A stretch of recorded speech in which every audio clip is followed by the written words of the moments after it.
welcome to my channel. It is Josie here. I'm glad to have you here.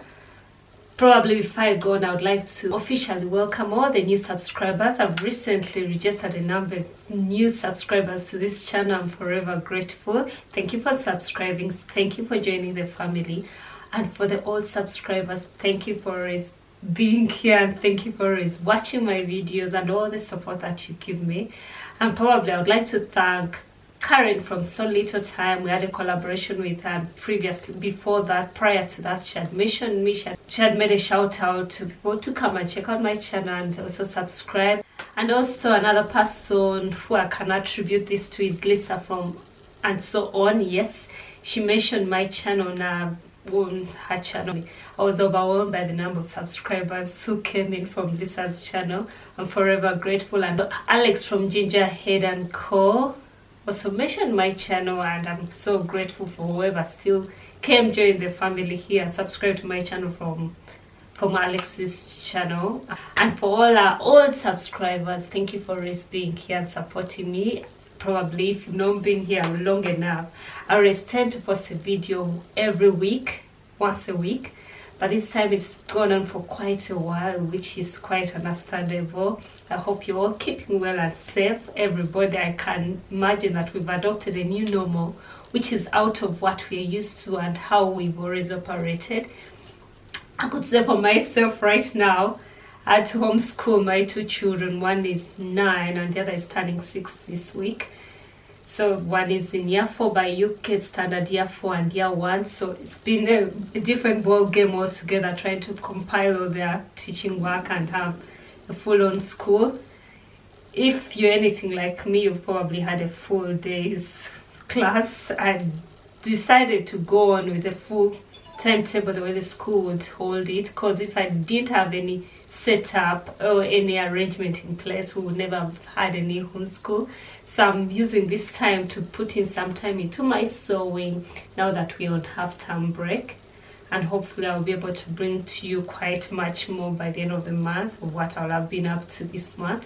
I guess I'm rambling on and going on over and over again. Let's get into what we are going to do today. Probably before I go on this channel, at the moment I document sewing related content that's ranging from pattern reviews, sew alongs, a few sew along here, a few tutorials here and there, fabric hauls. So if that's something you're interested in and probably you're not yet subscribed to this channel, don't leave without subscribing.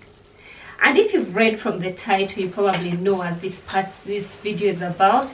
I'm going to review the Meghan Nielsen Flint pants, and I previously acquired this fabric from Fabrics for All. I recorded a video. I will add a card over here when I visited the Fabrics for All shop in Leeds, and I looked at a number of fabrics and I chose this particular fabric to make the Meghan Nielsen Flint pants.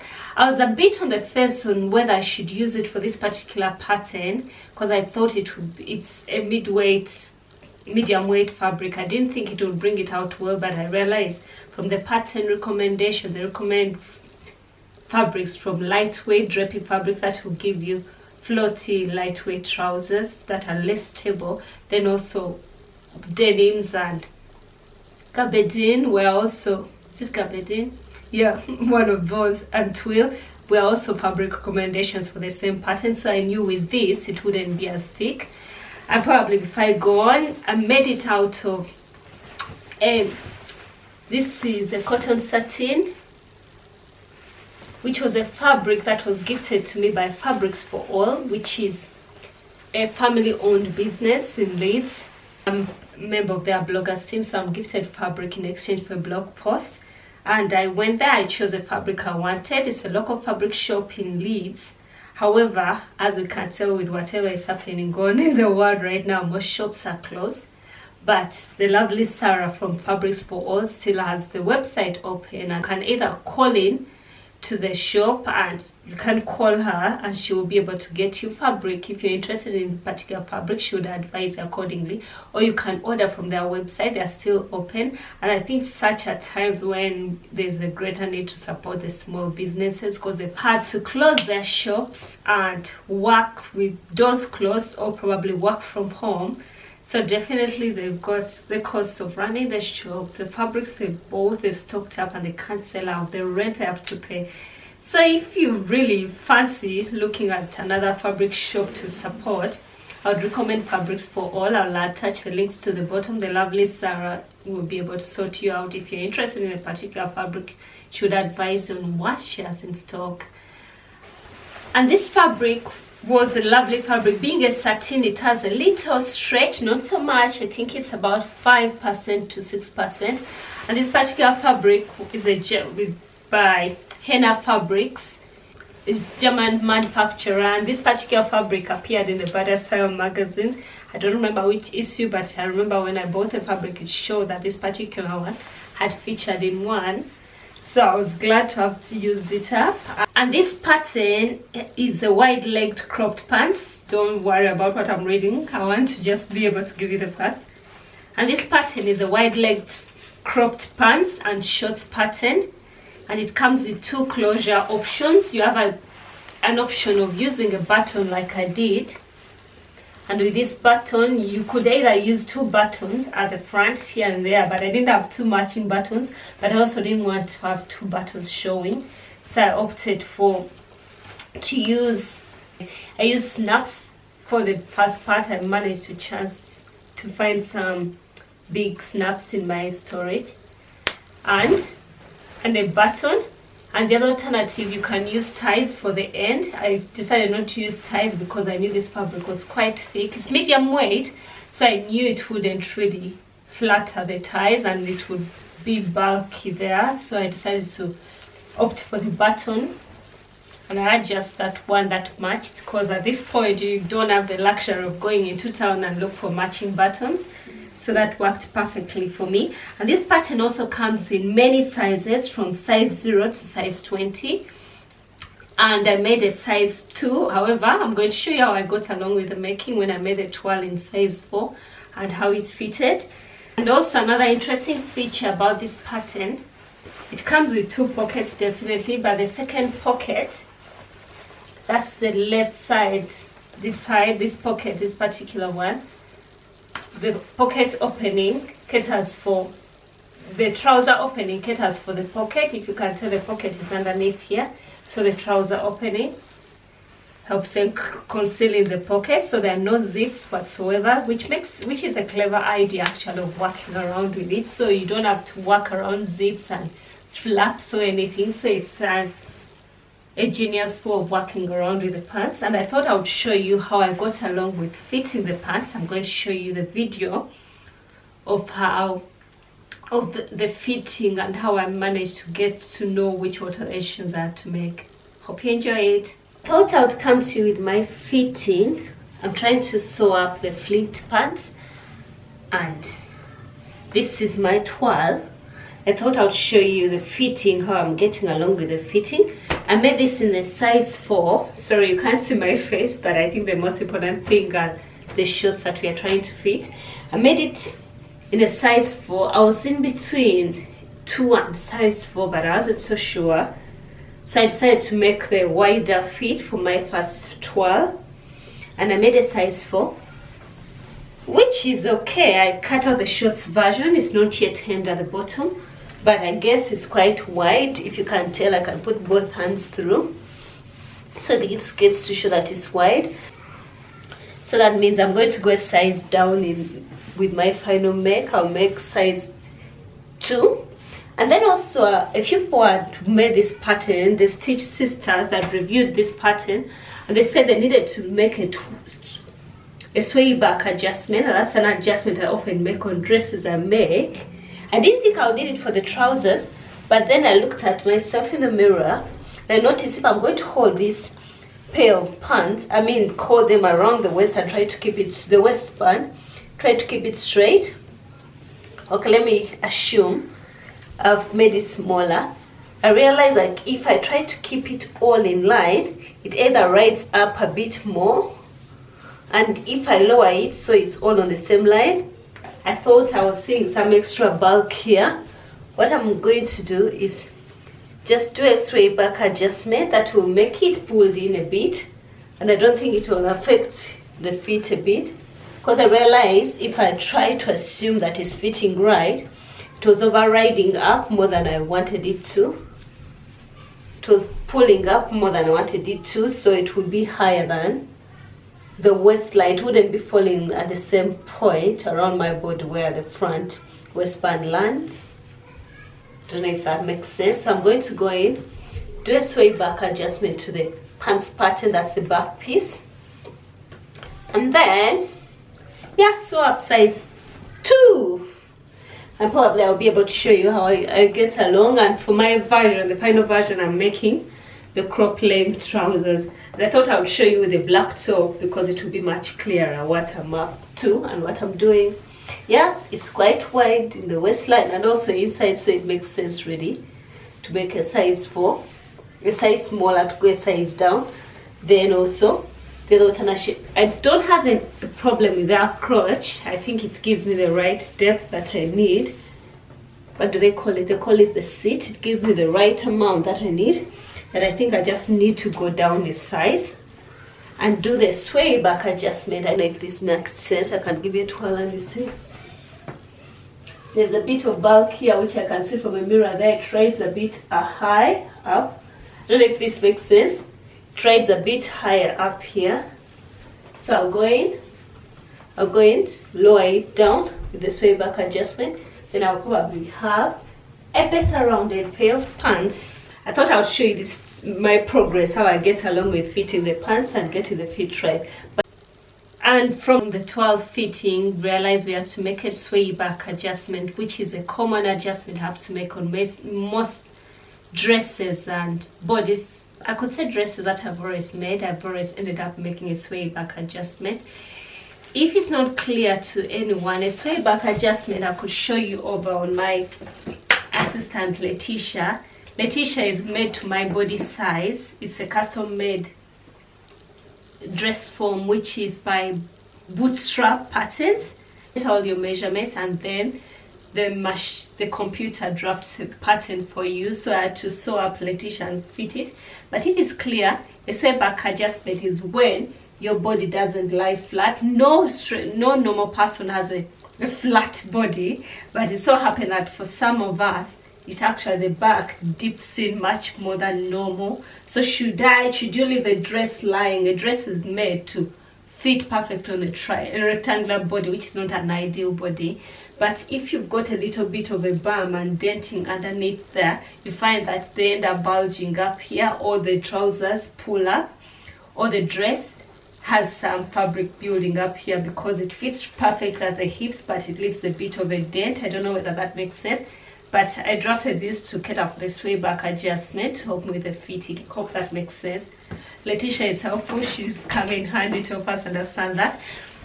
So in this particular fitting, I had to make a sway back adjustment of the trousers, which was strange to me because it's not something I've made before and I've not seen before. I looked on the internet, on YouTube, and I couldn't find any sway back adjustments for trousers. So I came up with my own version, and it might be a right way of handling it because it has worked for me. If you don't mind, I have some clips here on how I got along with making the sway back adjustments. I thought I'd show you how I'm going to make the sway back adjustment on these pants. It's the Meghan Nielsen Flint pants. If you've seen, I've gone ahead and reduced the sizing. I'd make the twirl in size 4, which ended up being bigger. So I've cut it up to size 2 now. However, we also noticed when we tried on the pants that I needed to make a sway back adjustment because the back waistline ended up riding quite above where the front waistline lay, which is understandable. However, I've looked around for a sway back adjustment tutorial online for bottoms or skirts or trousers.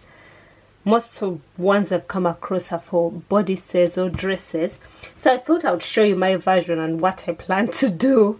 I went ahead, tried on these pants, and figured out how much I needed to take in to have the waistband, the back waistband, sit at the right spot on my waist. So I just eyeballed it really, tried it on, pulled it in, and on measuring this, you could say it's 3/4 of an inch shown here, but we have to take into consideration that the safety pin doesn't reach the very end of the waistband. So ideally I decided to measure from where the safety pin comes up to here, which is half an inch. So I'm going to take out an inch because it's on the fold. So I'm going to go ahead and take out an inch at the back middle seam, blending it into the front seam. So you could go ahead and mark our inch that we intend to take off, and this will be over here. Now we are going to try blending this line to the end of the side seam. We are not cutting off anything at the side seam because we didn't have any issues with the side seam. It was sitting at the right place. It's over here that we need to reduce some amount, but we have to take into consideration that we have a dart here. You can't just go ahead and just blend this line onto the end here, because we shall end up distracting the curve that when we fold it off it won't be able to lie flat. So we are going to go ahead, try to make the dart legs match up at the corner. They are matched up here. Then try to imagine that they are sewed up. When they are sewed up, when we sew them together, we realize that it blends in a nice curve. So we don't want to leave out that curve as we go ahead with blending in our line, because now here we can see the curve we can see the straight curve. So we are going to go ahead and try to imitate this similar curve, and I'm using my curved ruler, grading seam allowance ruler, because it will give us a good curve to blend in that side seam, to blend in this middle back seam to the side seam. Let's go ahead and blend it in. I could use a marker that could be visible. Let me use a Sharpie because that will be much more visible. I'm going to go ahead and blend it in. Voila, there we go. We try to blend it in. As you can see, we managed to get up for the curve. I know it will be confusing how you can transfer it to the dart. You can go ahead and use one of your tracing wheels. I think I've got another which I can't see. Yep. I'm going to use a serrated tracing wheel to be able to leave perforations that we can in the end be able to trace over. So you go ahead, just hold on to it a bit firmly so it marks where the darts should sit, and when we open it up we can tell that we are getting a bit of a dent and a raise at the dart. I'll go ahead and mark out through the perforations. I don't know whether they're clear, that our tracing wheel has made. This is our new line that I marked off. However, we can tell that our dart has been shortened by a big margin, not very big but a considerable amount, and I could see this is about half an inch of the dart that has been reduced. We could go ahead and increase it on this dart. What we can see right now, we can tell that the dart has reduced by half an inch. About, I'm using it wrongly, about half an inch. So we are going to cater for the half an inch and extend the dart so we have the full length of the dart. So I'll go ahead and line up this corner, the middle part of the dart, line it up with the, what do they call it, the pointed end of the dart, the end of the dart, and line it up. Then I'll go over here and extend it by half an inch, that we're extending. However, I'm not going to mess around with much of this. I'm just going to extend the ends, blend this to this point that we marked off, the dart ends, blend them into the corner there. Keeping it straight, you have an option to make it a concave dart or a convex dart. The straight one works perfect for my body shape. So we've lengthened our dart to that point. And what we are going to notice, because if you can tell from here, from the middle back seam, it was curving into the dart, and also over here it was curving through, and I know we made the pink line with the dart folded off, with our dart folded off there, to get, at least we wanted to know at what point we shall be blending our dart in. So I'm going to go ahead, use this to make our lines a bit more curved in. So we shall go ahead and blend it into the middle of the dart, if that makes sense. So we have proper curved lines we are working with. think I could use a Sharpie again. I could use a different color so it's visible, we can tell them apart. So we shall make the dot, the curve that way. We can tell it's curving in. We are still starting from that same point, and then over here we shall also curve in the ends of the dot.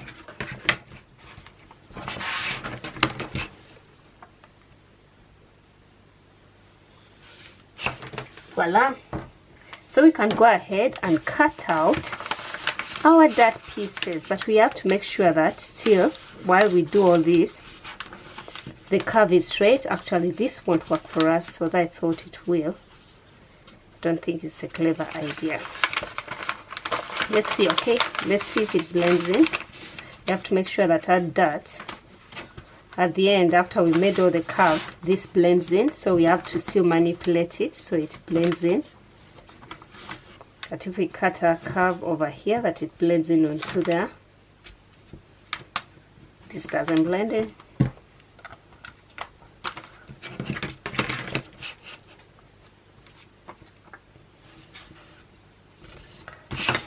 That's our new line. So I'm going to go ahead. I'm using an old rotary cutter. I always preserve the old ones I don't use for fabric anymore, to cut out my pattern.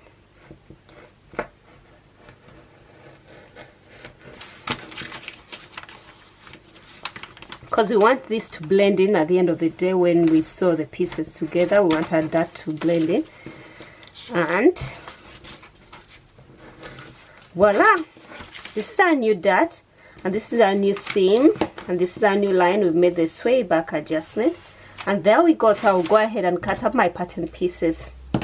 And yeah, that's what I've done with this swayback adjustment. And this is on the back piece of the Flint pants.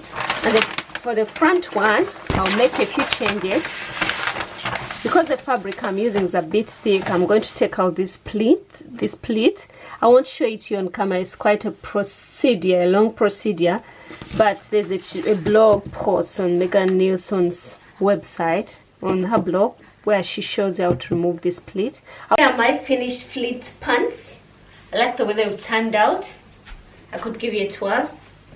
That's what they look like.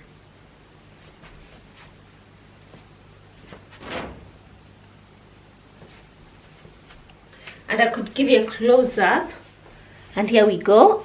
And this is our front waistband. I omitted the pleats that the pattern comes with, and there's a tutorial on the blog, on Meghan Nielsen's blog, on how to eliminate the pleats. Because I knew the fabric being a bit of a medium weight one, it would probably not fit so well. The pleats wouldn't lie so flat. And also here are finished pockets. Yeah, I like the way everything turned out. Probably something else. This is my left side. The left side pocket also is formed by the closures. I won't show you a lot, but yeah, this is the left pocket, and I'm used a snap for this part. So the closure forms the pocket. And the back, I left the pleats that come in the back, but I made my swayback adjustment, so I don't have the trousers riding up the way they were on the 12. So it sits on my normal waistline where I would want it to sit. We'll show you what it looks like on the side. Then the swayback, no fabric is bunching up, it all lies flat. And yeah, this is how long they get. This is how far they get. I don't know if it's clear. They are cropped just a few inches above my ankle, and I like my final fit. I don't think this is my last one. I hope to make many more. I like the fit actually, because I was skeptical about the fabric, but it has come out nice. It's a stable pair of cropped culotte pants, and I like them. I love them. Okay, and I could say I'm happy with my final fit. I like the way the trousers have come together. I'm happy. I'm generally happy with them, and it's not going to be my first pair, and I'm glad that I decided to leave out the front pleats. And the changes I made, the swayback adjustment, all worked well. And probably if I could show you the inside, if you were here on my last video, I complained about my overlocker breaking down, and now with the lockdown I can't take it anywhere. I've tried to get help on Instagram. Nothing has worked, so at the moment I don't have a working, functioning overlocker, and I'm not about to spend a few pounds replacing it. So for now I'm sticking to what can use. If you can tell, I finished my seams with the pinking shears and also zigzag stitch for most of the fabric, for most of the sewing. It's quite painful having to deal with that, but I guess you have to work with what you have. And I like the way my final pants have come together, and I hope to wear them much more when the weather gets warmer and also when we are free to move again. But I like the way they've come together. I love the length. I thought they were turning out to be so long, but the pattern comes with such a big hem, which is about 2 inches, so it helps set up for the right length. So now they're culotte style wide leg trousers. Yeah, that's it with the Meghan Nielsen Flint pants. I like how they've turned out, and I hope to make many more, probably in plain colors. I realize this being a printed fabric, I don't have much to wear it with. I'll probably wear it mostly with black tops, which doesn't hurt. I tend to have many of those. And yeah, and if you wonder what I'm wearing, this is the Love Notions Vivace top, and this is a top and dress pattern which I pattern tested for Love Notions last month. It was released last month. That was March 2020. However, I'm yet to review the pattern, but if you're interested, I wrote a blog post on my blog, that's www.itisjosie.com, about this pattern if you're interested in it. But otherwise, I'll still add a link to the blog post if you're interested in it. And that's it for now. And if you've come this far and you're not subscribed to my channel, please don't leave without subscribing. Sorry, it makes me glad whenever someone new subscribes to my channel. And I hope to come back next week with another video of what I've been up to. At least I'm certain I'll be able to put in more time into sewing, since the kids are now on holiday, my official holiday. And I hope to come back with another video and showing what I'm up to and what I'm planning to make. Until next time, please like, comment and subscribe. See you, and thanks for watching. Bye bye.